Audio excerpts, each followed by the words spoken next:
नमस्ते, मेरा नाम सिद्धांत है और आप दिल और लंटॉप देख रहे हैं। दिल्ली दंगों की जांच कर रही दिल्ली पुलिस के लिए अदालत का एक फैसला राहत लेकर आया है। दिल्ली पुलिस ने अपने अधिकारियों को एक आदेश जारी करके आगाह किया था कि दंगों के सिलसिले में की जा रही गिरफ्तारियों से हिंदुओं के मन में रोष पैदा हो रहा है। इस आदेश को खारिज करने के लिए दिल्ली हाई कोर्ट में याचिका दायर की गई, लेकिन हाई कोर्ट ने आदेश को खारिज नहीं किया।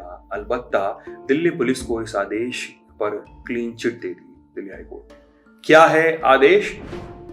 8 जुलाई 2020 दिल्ली पुलिस के स्पेशल सीपी यानी special commissioner of police economic offence wing और क्रिमिनल क्राइम विंग के प्रवीर रंजन ने एक आदेश जारी किया था। इसमें लिखा था कि खुफिया एजेंसियों ने इनपुट दिया है कि उत्तर पूर्वी दिल्ली के चांदबाग और खजूरी खास इलाके से कुछ हिंदू युवाओं की गिरफ्तारी की वजह से हिंदू समुदाय में नाराजगी फैली हुई है। और आगे लिखा था, हिंदू समुदाय के लोग आरोप लगा रहे हैं कि ये गिरफ्तारियां बिना किसी सबूत के हो रही हैं और कुछ अरेस्ट पर्सनल वजहों से किए जा रहे हैं। हिंदू समुदाय में इस बात से भी नाराजगी है कि चांदबाग के 25 फुटा रोड के मोहम्मद राशिद और मोहम्मद आजम के खिलाफ पुलिस ने कथित तौर पर कार्रवाई नहीं की और राशिद और आजम कथित तौर पर दिल्ली दंगों और सीएए के खिलाफ प्रदर्शनों में मुस्लिम समुदाय की भीड़ को भड़काने का प्रयास कर रहे थे। ऐसा आदेश में लिखा। इसी आदेश में अधिकारियों को इन बातों पर ध्यान देने और सावधानी के साथ ही किसी को अरेस्ट करने की हिदायत दी थी। मतलब पहले हिंदू समुदाय में नाराजगी की बात की गई, फिर ध्यान सावधानी के साथ अरेस्ट करने की बात की गई, ये हिदायत दी गई। कौन गया याचिका लेकर? इस ऑर्डर के पास होने के हफ्ते भर के भीतर अखबार इंडियन एक्सप्रेस में खबर छपी 15 जुलाई को। इस खबर के बाद साहिल परवेज और मोहम्मद सईद सलमान ने याचिका दायर की। दोनों के माँ पिता की दिल्ली दंगों के दौरान मौत हो गई थी। याचिका में मांग की गई थी कि दिल्ली पुलिस के 8 जुलाई के ऑर्डर को खारिज किया जाए।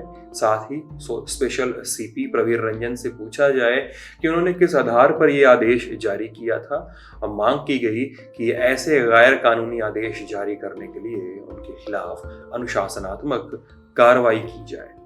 मामले की सुनवाई करते हुए जस्टिस सुरेश कुमार कैद की एकल बेंच ने दिल्ली पुलिस से ऑर्डर की प्रति मांगी थी और पूछा था कि किन आधारों पर ऐसा आदेश जारी किया गया था। दिल्ली पुलिस की ओर से जवाब दिया गया कि यह इंटेलिजेंस इनपुट के आधार पर दिया गया आदेश था।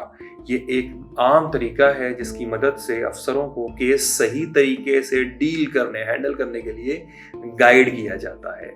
दिल्ली पुलिस के वकील अमित महाजन ने 7 अगस्त को हुई सुनवाई के दौरान कहा कि अब तक दिल्ली दंगों के मामले में 535 हिंदुओं और 513 मुस्लिमों की गिरफ्तारी हो चुकी है।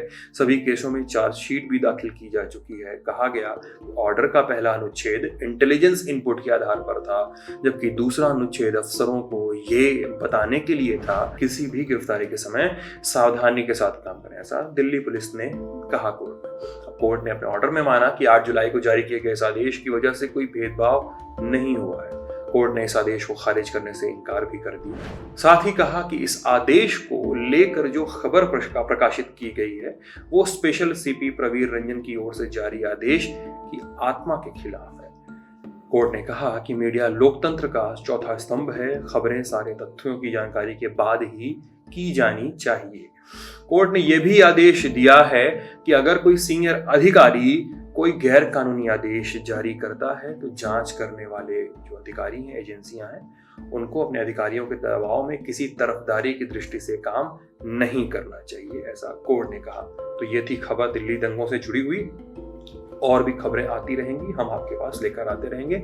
मैं सिद्धांत, आप देख रहे थे लल्लनटॉप.com। शुक्रिया।